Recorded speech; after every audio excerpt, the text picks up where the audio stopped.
முதல் வழக்கா முதல் கேஸா வந்துருந்துச்சு. அது ஃபர்ஸ்ட் ஐட்டம்னு சொல்லுவாங்கல்ல, வரிசையா இருக்குதுல. ஆமா.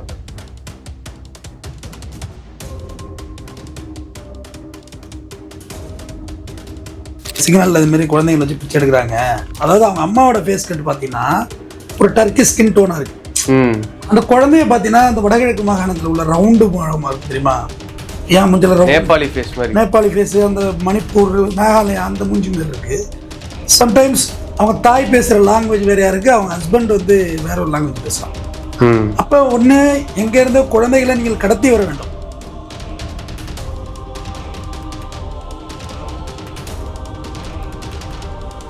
பிச்சை எடுத்து கூட உங்கள் பிள்ளைய படிக்கும். கற்கை நின்றே பிச்சை புகணும் கற்கை நின்றேன்னாங்க. சங்க இலக்கியம் இருக்குது, நம்மள்ட்ட தமிழ் மொழி இருக்குது, மறை இருக்குது. அது எவ்வளோ வெயில், அவ்வளோ டிராஃபிக் சத்தம், பேன் ஆறு அடிக்குது. இதில் நம்ம நல்ல மனுஷனே கிளம்பிடுவான். குழந்தை எவ்வளோ நேரம் தூங்குது? அப்போ ஒன்று அந்த குழந்தை யூஸிங் ஃபார் சம் ட்ரக்ஸ் ஏதோ கொடுத்துருக்காங்க. இப்போ வந்து நீங்கள் கோயிலுக்குள்ளே போகிறீங்கன்னா கார் கோயில் வாசல் வரையும் போயிடும். திடீர்னு ஒரு நாள் நீங்கள் பிச்சைக்காரனா நான் அசம்பிள் ஆகிட முடியாது. மற்ற பிச்சைக்காரவங்களாம் நீ யார், நீ புதுசாக உட்காந்துருக்கேன்னு கேட்டுருவாங்க. சண்டை நடக்கும், யூனியன் பிரச்சனை நடக்குங்க. எப்படி வந்த இந்த இடத்துக்குன்னு. ஆனால் சிக்னலில் அதை நீங்கள் கேட்க முடியாது. யார் வேணுமே இறங்கிக்கலாம் சிக்னல். அதுக்கான ஸ்டில்ஸ்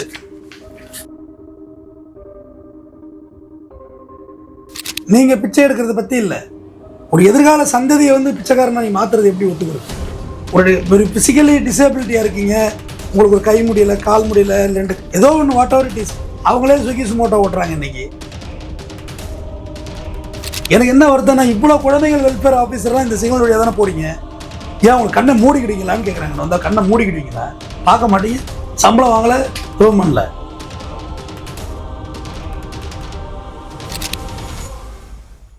மெட்ராஸ் டவுன் பஸ் நேயர்களுக்கு வணக்கம். வணக்கம் சார். வணக்கங்க சார். தொடர்ந்து பார்த்தீங்கன்னா இப்போ சென்னை உயர்நீதிமன்றத்தில் பொதுநல வழக்கு நிறைய போட்டுட்டு இருக்கீங்க. சமீபத்தில் பார்த்தீங்கன்னா திருவேற்காட்டில் நம்ம அந்த கிரவுண்டு ஒன்று இதுக்கு பொதுநல வழக்கு போட்டு அதையும் ஜெயிச்சிட்டிங்க. அடுத்து தமிழ்நாடே பேசின நாய் மேட்ரு டெல்லி வரைக்கும் போயிட்டு அதுவும் பேசும் பொருளாச்சு. இப்போ ரீசெண்டாக நீங்கள் வந்து இந்த சிக்னலில் பிச்சை எடுக்கிற குழந்தைகளை வச்சு பிச்சை எடுக்கிறாங்கன்னு சொல்லிட்டு அதுக்கு ஒரு சம்பந்தமாக ஒரு கேஸ் போட்டிருந்தீங்க. அது இன்னைக்கு வந்துருந்துன்னு சொன்னாங்க. என்ன சார் ஆச்சு அது? அதாவது மாண்புமிகு தலைமை நீதிபதி அமர்வில் தான் இந்த வழக்கு நீ விசாரணைக்கு வந்துச்சு. முதல் வழக்கா முதல் கேஸாக வந்துருந்துச்சு. அது ஃபர்ஸ்ட் ஐட்டம்னு சொல்லுவாங்கல்ல, வரிசையாக இருக்குதுல்ல. ஆமாம் சார். முதல் வழக்காக வந்திருந்தது. ஆக்சுவலாக போன வாரமே வந்திருக்க வேண்டியது. இது நம்பரிங் டிலே ஆயிடுச்சு. நேற்றுக்கு வந்திருக்கோம், நேற்று அமர்வு இல்லை, இன்னைக்கு தான் அந்த வழக்கு வந்துச்சு. ஆல்ரெடி இன்னைக்கும் இன்னொரு மேட்ரு வந்துருந்துச்சு எங்களுக்கு. WP 46210 ஆஃப் 2025 மண்டிய வழக்கோட நம்பரு முதல் வழக்காக வந்திருந்தது. இந்த வழக்கில் பார்த்தீங்கன்னா நம்ம ரெப்ரஸன்டேஷன் ஆல்ரெடி கொடுத்துருந்தோம். அதாவது சிக்னலில் இதுமாரி குழந்தைங்களை வச்சு பிச்சை எடுக்கிறாங்க. அதாவது அவங்க அம்மாவோட ஃபேஸ் கட் பார்த்தீங்கன்னா ஒரு டர்க்கி ஸ்கின் டோனாக இருக்கு. அந்த குழந்தைய பார்த்தீங்கன்னா அந்த வடகிழக்கு மாகாணத்தில் உள்ள ரவுண்டு முகமா இருக்கு தெரியுமா?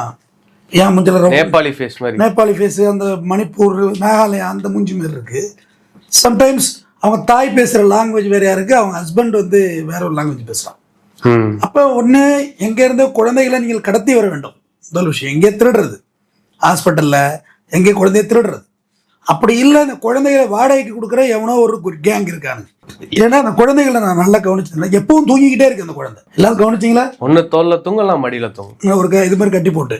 அது எவ்வளோ வெயில், அவ்வளோ டிராஃபிக் சத்தம், பேன் ஆறு அடிக்குது. இதில் நம்ம நல்ல மனுஷனே கிளம்பிடுவான். குழந்தை எவ்வளோ நேரம் தூங்குது? அப்போ ஒன்று அந்த குழந்தை யூஸிங் ஃபார் சம் ட்ரக்ஸ் ஏதோ கொடுத்துருக்காங்க, இல்லாட்டி அந்த குழந்தை இப்படி தூங்காது அப்படின்றது என்னுடைய ஒரு கெஸ்ஸிங்காக இருந்துச்சு. அப்புறம் கையில் பார்த்தீங்கன்னா பேனா, இந்த பட்ஸ் வைக்கிறது, பட்ஸ் காது குடையிறது, அது உள்ள விட்டினா பஞ்சு உள்ள விட குச்சி தனியாக வந்துடும். ஏன்னா அவ்வளோ ஒரு ஒஸ்ட்டு. அந்த பேனா கூட இந்த வழக்குக்காண்டி வாங்கின பேனாங்க நான் என்ன வச்சுருந்தேன்.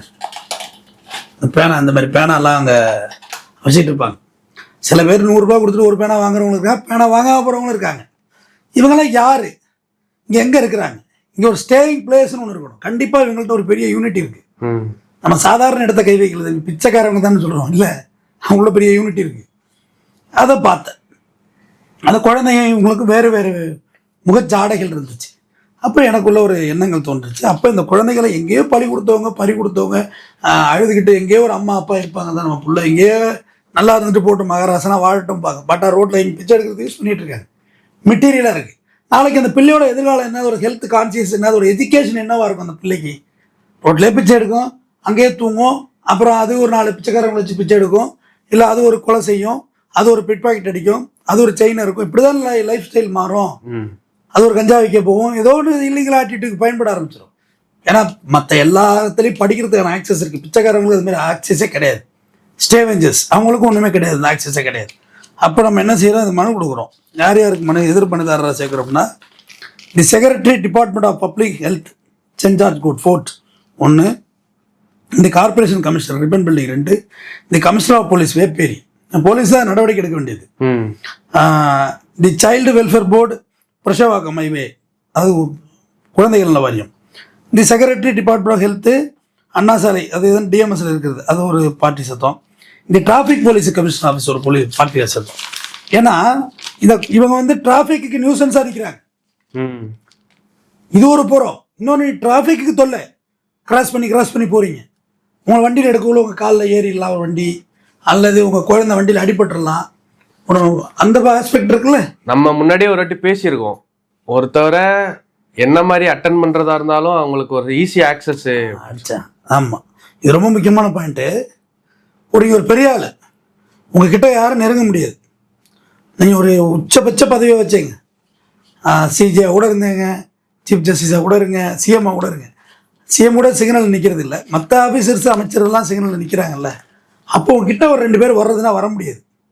ஆனால் ஒரு பிச்சைக்காரங்க வந்து ஒரு கிளாஸை தட்டுறாங்கன்னு வச்சுக்க, டக்குன்னு நீ என்டையர் ஃபோக்கஸ் இந்த பக்கம் திரும்பும். அப்போ 3 விக்கெட் டோர் இருக்குது உங்களை காலி பண்ணுறது. அப்போ ஒரு நொடி பொழுதில் ஒருத்தன் கன் ஷாட் அடித்தா என்ன பண்ணுவீங்க? சிக்னலில் நீங்கள் நின்றுட்டுருக்கீங்க சீனியர் கவுன்சில், உங்களை வந்து ஒரு கன் ஷாட் அடித்தா என்ன பண்ண முடியும்? இப்போ டார்னு அடித்தாக்க ஒரு லேடியே ஃபயரிங் பண்ண தெரிஞ்சிருந்து சுடலாம், அல்லது லேடி வேடத்தில் ஒரு மாறு வேடத்தில் ஒரு ஆண் வந்து சுட்டா என்ன செய்வீங்க? ஒரு திருநங்கை போல வேடம் மட்டும் வந்து அடிச்சா கெண்ண எடுத்து அடிக்கிறது எவ்வளோ நாள் ஆகிட போகுது? அப்புறம் பிடிக்குது, போலீஸை அரெஸ்ட் பண்ணுது, அதெல்லாம் வேற விஷயம். அப்போ பாதுகாப்பு கேள்விக்குறியாவது இல்லை, அதை நம்ம முதல்ல உணரணும். சேஃப்டி ப்ரிகாஷன் நீங்கள் விஐபிகளுக்கே இல்லையே. இதில் பிச்சைக்காரங்க தானே வர்றாங்க. ஒரு கிளாஸை டக்குன்னு தட்டினா யாராக இருந்தாலும் ஒரு செகண்ட் திரும்ப தான் செய்வோம். அப்போ 3 பேரோட அலர்ட் வந்து பிஎஸ்ஓட அலர்ட்டை இந்த பக்கம் வந்துடும். ஏமா இல்லைம்மா போமான்னு சொல்கிற அலர்ட்னஸ் ஒரு 3 செகண்ட் பல்ஸ் பத்தாதா? பாக்கி நீ வேறு யாரையும் அவங்களை ஈஸியாக நெருங்கிடவே முடியாது. ஒரு ஜஸ்டிஸ் வீடுனா எங்கே? கோர்ட்லேருந்து ப்ரோட்டோக்கால் ஏற்றி வீட்டுக்குள்ளே போயிட்டு அதுக்கு மாதிரி நீ நெருங்கவே முடியாது. இன் பிட்வீன் கேப் ரோட்டில் உங்களை ஏதாவது பண்ண ட்ரை பண்ணாதான். ரோட்டில் ரன்னிங்கில் உங்களை பண்ணவே முடியாது. ரன்னிங்கில் சேசிங்கில் வந்தால் உள்ள பிஎஸ்ஓக்கு என்ன வச்சுருக்காங்க, நிற்கிற இடத்துல சிக்னல் நின்றுக்குள்ள. எல்லாருக்கும் சொல்கிறேன், எல்லா விஐபிக்கும் சொல்கிறேன். சார் விஐபின்னு மட்டும் இல்லை, நார்மலாக யாரையாவது ஒருத்தவங்களை ஏதாவது பண்ணணுமா நம்ம போடணும் அப்படின்னா அலுவலகத்தில் பாதுகாப்பாக இருப்போம், வீட்டில் பாதுகாப்பு. எங்கே நம்ம பாதுகாப்பு குறைபாடு எங்கே ஏற்படுதுன்னா ட்ராவலிங்கில் தான் ஏற்படும். அப்போ எந்த இடத்துலையும் உங்களை யாருமே நெருங்க முடியாது, போட முடியாது. அது ஒரு பெரிய விஷயம். அப்போ டிராஃபிக் போலீஸ் எதுக்கு கவனிச்சதுனா நீங்கள் ஏன் கண்டுக்காமல் இருக்கீங்க? டிராஃபிக் நியூசன்ஸ் பண்ணுறான்னு சொல்லி கேஸ் போட்டுக்கணும்ல. அவங்க எதுவுமே கேட்கறதில்ல. காரணம் கையில் ஒரு குழந்தை இருக்குது. எல்லார்ட்டையும் நம்ம இறக்கப்படுவோம், குழந்தை வச்சுருக்காங்க பாவம், அவங்கள்ட்ட போய் என்னடா தகராறு பண்ணுறீங்க அப்படின்னு தானே கேட்பாங்க. எல்லாரும் இயல்பு அது தானே. ஏதாவது பிச்சை எடுத்து கிடக்குறாங்க, அவங்கள்ட்ட போய் என்னப்பா அப்படின்னு கிடையாது. தவறு. ஒரு பிச்சைக்காரர்கள் ஒரு மனிதனை வாட்ச் செய்வதற்காக நோட்டம் விடுறதுக்கான ஆளாக பயன்படுத்திக்கலாம். அவங்கள டெய்லி இத்தனை மணிக்கு தான் இந்த சிக்னலில் கிராஸ் ஆகிறாருன்னு சொல்கிறதுக்கு அவங்களுக்கு என்ன சொல்ல போகிறாங்க? கார் நம்பரை கொடுத்து இந்த கார் எத்தனை மணிக்கு கிராஸ் ஆகுதுன்னு பார்த்து சொல்ல 1 மாதம் ரேண்டம் சொல்ல தெரியாது அவங்களுக்கு. ஏன்னா ஒரு பெரிய மர்டருக்கு இப்போ ரீசெண்டாக ஒரு குப்பை பொறுக்கிறவங்கள வச்சு பயன்படுத்துகிறாங்க தெரியுமா? ஸ்டேவெஞ்சர் வச்சு குப்பை பொறுக்கிறவங்க வச்சு அவங்க தான் லீடே கொடுத்துருந்தாங்க. ஸ்விக்கி, சொமேட்டோ. ஆமாம், அவங்க லீடே கொடுத்துருந்தாங்க. கடைசியாக தான் தெரியுது அவங்க தான் லீடு கொடுத்ததுங்க. அதனால எதுவுமே இங்கே எளிதில்லைன்னு சொல்ல வர்றேன். யாருமே நம்ம எளிதாக நினைக்கக்கூடாது. அப்போ டிராஃபிக் போலீஸ் அதை கேட்டிருக்கணும்ல. குறைந்தபட்ச டிராஃபிக் நியூசன்ஸ் ஏன் பண்ணுற, ரோட்டை கிராஸ் பண்ணுற, எங்கேயாவது கோயில் வாசலில் போய் உட்காந்து பிச்சை எடு, அது மேட்ரு கிடையாது. அது அவங்க பார்த்துக்கிட்டோம். ஏன்னா கோயில் வாசல் இவ்வளோ பெரிய, இப்போ வந்து நீங்கள் கோயிலுக்குள்ளே போகிறீங்கன்னா கார் கோயில் வாசல் வரையும் போயிடும். திடீர்னு ஒரு நாள் நீங்கள் பிச்சைக்காரனா நான் அசம்பிள் ஆகிட முடியாது. மற்ற பிச்சைக்காரங்களாம் நீ யார், நீ புதுசாக உட்காந்துருக்கேன்னு கேட்டுருவாங்க. சண்டை நடக்கும், யூனியன் பிரச்சனை நடக்குங்க, எப்படி வந்த இந்த இடத்துக்குன்னு. ஆனால் சிக்னலில் அதை நீங்கள் கேட்க முடியாது. தம்பி யார் வேணுமே இறங்கிடலாம் சிக்னலில். ஒரு மாதத்துக்கு நீ ஒரு சிக்னலில் ஒரு பிச்சைக்கார மாதிரி நின்று ஒருத்தர் போடுறதுக்கு ட்ரை பண்ண முடியாதா என்ன? கண்டிப்பாக முடியும். படக்குன்னு ஒரு செயினை எடுத்துட்டு ஓடி போடுற, என்ன பண்ணுறது? சிக்னலில் செயின் இருக்குல்ல, ஒரு லேடிஸ் உட்காந்துருக்க மனைவி, பட்டுன்னு செயினை எடுத்துட்டு ஓடிடுற. நீ பைக்கு இறங்கிட்டு போ, துரத்தி பிடிப்பியா, என்ன செய்வ நீ? சிசிடிவி ஃபுட்டேஜ் எல்லாம் தெரியும். யாருக்கு அந்த ஃபுட்டேஜ் தெரியும்னா நல்லா முகம் தெரிந்த மனிதர்கள் தான் கூச்சப்பட போகிறாங்க. அதில் முகம் தெரியாத ஆளாக என்ன செய்ய போகிற? அது ஒரு ஆபத்து இருக்குது தானே. அதில் இது எல்லாத்தையும் கால்குலேட் பண்ணி தான் வழக்கை தாக்கல் செஞ்சோம். என் பேரில் தான் வழக்கு. டிஎன்ஏ டெஸ்ட் தான் போட்டிருக்க மாதிரி. DNA test on both child and other is mother, 2 பேருக்குமே எடுக்கணும் அப்படின்னு போட்டிருக்கு. ஏன்னா கடத்திட்டு வந்த குழந்தை எடுத்துக்கூடாது. அதில் ப்ரேயர் என்ன வச்சேன்னா, ஒருவேளை 2 பேருக்கு மேட்ச் ஆகுதுன்னா 2 பேரும் அரசு காப்பகங்களில் சேருங்க, தாயையும் சேருங்க சேயும் சேருங்க, தாய்க்கு எங்கள் வேலை கொடுங்க, சரிதானே? அப்படி இல்லை டிஎன்ஏ மேட்ச் ஆகலைன்னா அந்த குழந்தை யார் அது எங்கே மிஸ்ஸிங்காக இருக்கு லிஸ்ட் எடுங்க. இந்தியா பூரா டேட்டா எடுங்க, என்சிஆர்பி டேட்டா எடுங்க. குற்ற ஆவண காப்பகம் இருக்குல்ல, எந்தெந்த ஸ்டேட்டில் குழந்தை காணாமல் போயிருக்கு, எங்கள்கிட்ட இந்த குழந்தைகள் இருக்குன்னா அவங்க அதுக்குரிய ஆவணம் கொடுத்து அந்த குழந்தைய பெற்றுட்டு போட்டோம். அது வரைக்கும் ஹோமில் வச்சிடலாம் குழந்தைய. சிறுவர் பாதுகாப்பு இல்லை இருக்குல்ல, அதோட அவங்கள சேர்த்த பார்ட்டியா. ஒரு பொதுநல வழக்குன்னா இந்த நம்ம கமெண்ட் பாக்ஸ் சைல்டு வெல்ஃபேர் போர்டை சேர்த்து அது விட்டு தான் எல்லாம் சொல்லுவாங்க. அதுக்கு ஒரு பொதுநல வழக்கு போடுங்க, இதுக்கு ஒரு பொதுநல வழக்கு போடுங்கன்னு சொல்லுவாங்க. ஆக்சுவலாக எக்ஸ்பிளைன் பண்ணி இந்த பொதுநல வழக்குங்கிறத விட ஒரு பொதுநல வழக்கு எப்படி போடணும்னு தெரியணும்ல. நீங்கள் எல்லாத்துக்கெல்லாம் போட முடியாதுங்க. சும்மா நினைச்ச மணிக்கெல்லாம் வந்து பொதுநல வழக்கு போட முடியாது. ஃபைன் அடிச்சு விட்ருவாங்க. 1 லட்சம் 2 லட்சம் அவதாரம் ஓடு நீதிமன்றத்தை இருக்குன்னு சொல்லி. இந்த குழந்தைகளுக்கு வந்து அவங்க தாய்ப்பால் கொடுக்கறதாவ நம்ம இது வரைக்கும் பார்க்கவே இல்லை. அது மாதிரி ஊட்டச்சத்து குறைபாடோட இந்த குழந்தைகள் வளருது. இதுக்கு என்ன நீங்கள் கொடுத்துட போறீங்க? புரோட்டீன் என்ன கொடுத்துட போறீங்க? என்ன விட்டமின்ஸ் என்ன இருக்க போகுது? சவளப்புல்லுன்னு சொல்லுவாங்க தெரியுமா? அப்படியே தெம்பு இல்லாமல் இருக்குமே, வயிறு மட்டும் பல்லி முட்டை மாதிரி இருக்கும், சோவை அந்த மாதிரி பிள்ளைங்கள் ஆகிடும். அதனால அந்த எதிர்காலத்தில் வந்து அந்த குழந்தைகளோட நலன் கருதி அந்த குழந்தைங்களுக்கு மருத்துவ உதவி செஞ்சு தான் ஹோமில் சேர்க்கணும். டைரெக்டாக கொண்டு ஹோமில் போட்டுறக்கூடாது. ஏன்னா அந்த குழந்தை என்ன கண்டிஷனில் இருக்குன்னு தெரியல. அப்போ வந்து அதுக்கு மெடிசன்லாம் சப்போர்ட் பண்ணி தான் அந்த குழந்தைகளை கொண்டு போய் உள்ளே போடணும். அதுக்கான ஸ்டில்ஸு எடுக்கிறதுக்கு உதவி செய்ய இந்த தம்பிக்கு நன்றி. தம்பியும் எடுத்தாப்புல ஸ்டில்லு. இவர் வீடியோ எடுத்தப்போ திருவான்மூர் சிக்னலில் ஒரு பொம்பளை போடா எடுத்துகிட்டு போடாங்கிற மாதிரி ஏதோ அது மொழியில் திட்டிட்டு போயிட்டுருக்கு. இந்த ஸ்டில் எங்கே எடுத்தோம்னா இது வடபழனி குடம்பாக்கத்தில் எடுத்த ஸ்டில்னு நினைக்கிறேன். இது நீங்கள் பிச்சை எடுக்கிறத பற்றி இல்லை, ஒரு எதிர்கால சந்ததியை வந்து பிச்சைக்காரனை நீ மாற்றுறது எப்படி ஒத்துக்கிறது? ஒரு ஃபிசிக்கலி டிசேபிலிட்டியாக இருக்கீங்க, உங்களுக்கு ஒரு கை முடியலை கால் முடியல, இல்லை ஏதோ ஒன்று வாட் எவர் இட் இஸ், அவங்களே ஸ்விக்கி சுமோட்டோ ஓட்டுறாங்க. இன்னைக்கு இந்த 3 சக்கர பைக் வச்சு டெலிவரி பாயாக இருக்காங்க. இவ்வளோ நல்லா தான் இருக்காங்க. ஒரு வீட்டு வேலைக்கு போகலாம், ஏதோ ஒன்று பண்ணலாம், அந்த குழந்தைய நல்லா படிக்க வைக்கலாம். அடுத்த கட்ட ஜெனரேஷன் உருவாகிறதே குழந்தைங்க கையில் இருக்குது. இது உங்கள் குழந்தையா இருந்தால் கூட பரவாயில்லைன்னு நான் நினச்சிடுவேன். ஆனால் யாரோட குழந்தைய கடத்திட்டு வந்துருந்தீங்கன்னா அது ரொம்ப ஆபத்து இல்லை. அது பிறந்த குழந்தைகள் மருத்துவமனை காணாம போகுது. என்ன பர்பஸ்க்காக போகுது? சிபி சக்கரவர்த்தி இருக்காரு தெரியுமா, ஜேசி, அவர் கொண்டு வந்தார், ஒரு புள்ள பிடிச்சிட்டு வந்தார், 24 மணி நேரத்தை தூக்கிட்டாப்புல. அப்போ வந்து அவர் திருவள்ளூர் மாவட்ட எஸ்பியாக இருந்தாருன்னு நினைக்கிறேன். அவர் நாகப்பட்டினத்தில் இருந்தார், ஈரோட்டில் இருந்தார், திருப்பூரில் இருந்தார், இப்போ ஜேசியாக இருக்காரு. 24 ஹவர்ஸில் தூக்குனார் ஒரு குழந்தைய. அவர் கையாலே கொண்டு வந்தார். குழந்தைய கொண்டாந்து அவங்க அம்மாட்ட கொடுத்தாரு. ஸோ கிடைச்சதே கொடுத்துட்டோம், நீங்கள் எங்கே கொண்டு நரபலி கொடுத்துட்ற, எங்கே கண்ணை நோண்டி காது நோண்டி பிச்சை எடுக்க விட்டுற, அது ரொம்ப ஆபத்து இல்லை. யார் என்னன்னே தெரியாது, அம்மா அப்பா தெரியாமல் அந்த குழந்தை வளரும். ஆர்கன்ஸ் எடுக்கிறாங்க, 1000 ஆர்கன்ஸ் எடுக்கலாம். எத்தனை குழந்தை வேணுமோ பிறக்கலாம் தம்பி. ஒரு தாய்க்கு இழந்த குழந்தை இழந்தது தான். 10 பிள்ளை பெற்றிருந்தாலும் ஒரு பிள்ளை செத்து போச்சு பரவாயில்ல, 9 பிள்ளை இருக்குன்னு சொல்ல மாட்டாங்க. அந்த குழந்தை ஃபீலிங்ஸ் தான். பி சென்சிட்டிவ், ரொம்ப நுட்பமான விஷயம். எனக்கு என்ன வருதுன்னா, இவ்வளோ குழந்தைகள் வெல்ஃபேர் ஆஃபீஸர்லாம் இந்த சிக்னல் வழியாக தானே போறீங்க, ஏன் உங்களுக்கு கண்ணை மூடிக்கிட்டீங்களான்னு கேட்குறாங்க. வந்தால் கண்ணை மூடிக்கிட்டீங்களா? பார்க்க மாட்டீங்க, சம்பளம் வாங்கலை, ப்ரூவ் பண்ணல, குறைந்தபட்சம் அவங்கள மீட்டு உடனே போலீஸை வச்சு ரெஸ்கியூ பண்ணி சேவ் பண்ணி இது நான் இது வழக்கு போட்டு ஒரு நீதிமன்றம் அதோட நேரத்தை கிட்டத்தட்ட நமக்கு 20 நிமிஷம் பக்கம் செலவு பண்ணியிருக்காரு அவர். மாண்புமிகு தலைமை நீதிபதிக்கும் அருள்முகன் ஐயா அமர்வுக்கும் ரொம்ப நன்றி சொல்லணும். இதை அவங்க எடுத்து என்டர்டைன் பண்ணாங்க. Sir I many more time seeing the beggars in signals அப்படின்னாரு. ஆனால் அவங்க பார்க்காம இருக்காங்க, பார்த்துருக்காங்க. நானாவே சுயமோட்டோ எடுக்கலான் இருந்தேன் வார்த்தை கூட விட்டார். எப்படி இதை அப்படியே அலோவ் பண்ணுறீங்க? இதுக்கு என்ன நடவடிக்கை எடுத்துருக்கீங்க? ப்ரீஃபாக சொல்லுங்கள். அதுவும் டேட் 2 வீக்ஸ் கூட இல்லை, வர வியாழக்கிழமை டைம். நீங்கள் என்ன பண்ண போகிறீங்க, பண்ணி இருக்கீங்க, பண்ண போகிறீங்க. ஆனால் பிபிஐ நம்ம சும்மா சொல்ல, ஜிபிஐ அவர் வந்து டினேலாம் பண்ணல. டினே பண்ணலன்னா பண்ணியிருக்கலாம், அப்படியெல்லாம் இல்லைன்னு சொல்ல முடியாது.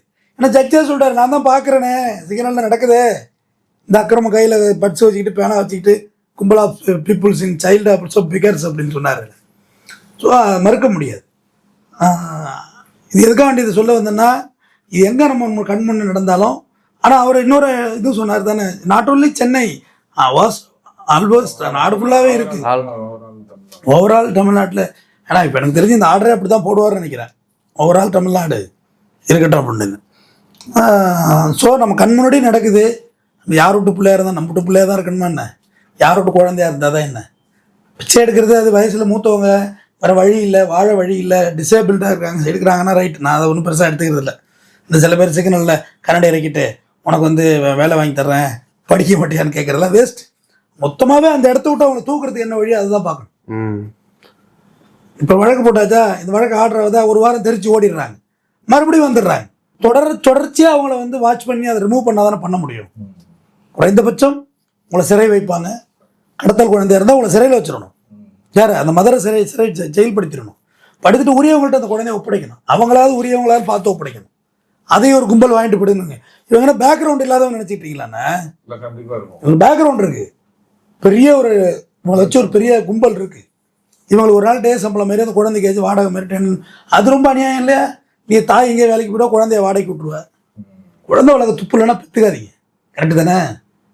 வாழவே முடியல, எதுக்கு பெற்றுக்கணும்? அந்த பிள்ளைய ஒரு அனாதை பிள்ளைய, ஒரு ரோட்டில் பிறக்கிற பிள்ளைய எதுக்கு வீணாக பெற்றுக்கணும்? எதிர்காலம் ஒரு அறிவார்ந்த சமுதாயமாக இருக்கணும் தம்பி. மேலை நாடுகளில் வந்து மக்கள் வசிக்க இடம் இல்லாமல்லாம் இல்லை, விசாலாம் கொடுக்க மாட்டான்ல. ஆஸ்திரேலியா இந்த மாதிரி கண்ட்ரியெல்லாம் வசிக்க இடம் கிடக்கு, நம்மளை விட 3 பங்கு இடம் வச்சுருக்கான். அவன் வந்து இந்த அறிவார்ந்த சமுதாயமாக இருக்கணும்னு நினைக்கிறான். அந்த சொசைட்டி சிவிலைஸ்டாக இருக்கணும் எல்லாரும். இல்லை அடிப்படையே நம்ம சரி பண்ணணும்னு சொல்கிறேன். ஒன்று பிச்சைக்காரர்கள் மறுவாழ்வு மையம் இருக்கணும், அவங்க வேலை வாய்ப்பு நம்ம ரெடி பண்ணி கொடுக்கணும்.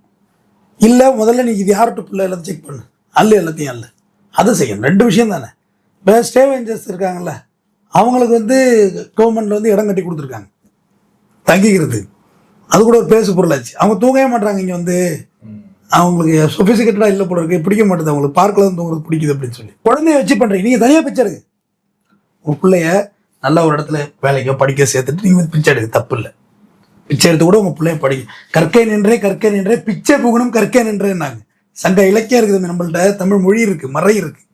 பிச்சை எடுத்தாலாவது படிச்சிடுறா. கற்கை நின்றே படிக்கிறது, பிச்சை புகணும், பிச்சையே புகணும் புகுந்து வந்தாலும் படிச்சிரு அப்படின்னு பாடலை எழுதுங்க. நம்ம நீங்கள் குழந்தைய வச்சு பிச்சை எடுக்கிறது எவ்வளோ பெரிய தவறு. நீங்கள் எடுக்கிறதே அவமானம்னு நான் சொல்கிறேன். குழந்தைய வச்சு எடுக்கிறது எவ்வளோ பெரிய தவறு. மாறலே தப்பு, இம்மாறல். அது அந்த குழந்தைங்க உங்கள் குழந்தைங்களா, யாரோட குழந்தைங்க அது? அதுக்கு முதல்ல விட தெரியட்டும். அப்புறம் இவங்களுக்கு அடுத்த பணி அமர்த்துதலை பற்றி அடுத்தது கண்டிப்பாக ஒரு வழக்கு போடுவோம். அதுக்கு ஒரு வழக்கு போடுவோம். முதல்ல இவங்க டிஎன்ஏ டெஸ்ட் எடுக்கட்டும், அப்புறம் அதுக்கப்புறம் ஒரு முடிவு எடுப்போம். இல்லை இதில் என்ன நீதிமன்றம் என்ன உத்தரவு, இறுதி உத்தரவு பிறப்பிக்குதுன்னு பார்ப்போம். அதுக்கு பிறகு அதுலேருந்து ஒரு முடிவு எடுப்போம். நம்ம அப்படியே விட்டுட்டு போகிற ஆள் கிடையாது தம்பி. நாய்க்கு வழக்கு போட்ட விட்டு ஒதுக்கிட்டோமான்னு சுப்ரீம் கோர்ட் வரையும் போயிட்டோம். கடைசியா நம்ம அப்படியே ஒதுங்க போகிறது கிடையாது. நம்ம அதுக்கு அடுத்தது என்ன செய்யணும் அப்படிங்கிறத கண்டிப்பாக பார்ப்போம். நன்றி தம்பி. நன்றி சார்.